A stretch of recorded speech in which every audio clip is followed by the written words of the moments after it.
কি বানাচ্ছ মা?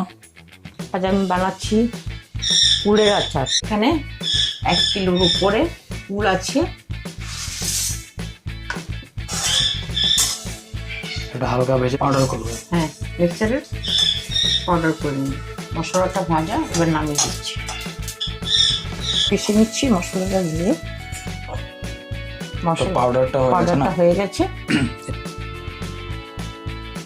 তেলটা গরম হয়ে গেলে একটু শুকনো লঙ্কা ফোড়নে দিয়ে দিলাম, তেজপাতা আর এই 5 ফোড়ন।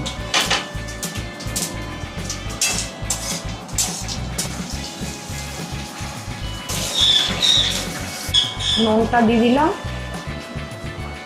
হলুদও দিতে হয়, আমি হলুদ দিলাম যেহেতু গুড় দিয়ে করছি।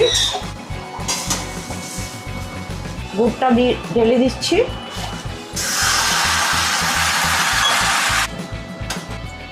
হালকা একটু মশলা দিয়ে দিলাম। এবার আমি আর 2 চামচ মশলা দিয়ে দিলাম, ভাজা মশলা।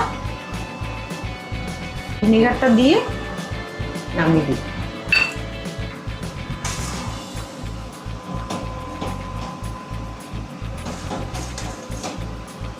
এবার আমি গ্যাসটা অফ করে দিচ্ছি। পরে সেট হয়ে যাবে না একটু? হ্যাঁ, পরে সেট হয়ে যাবে। টেস্টি কুলের আচার রেডি।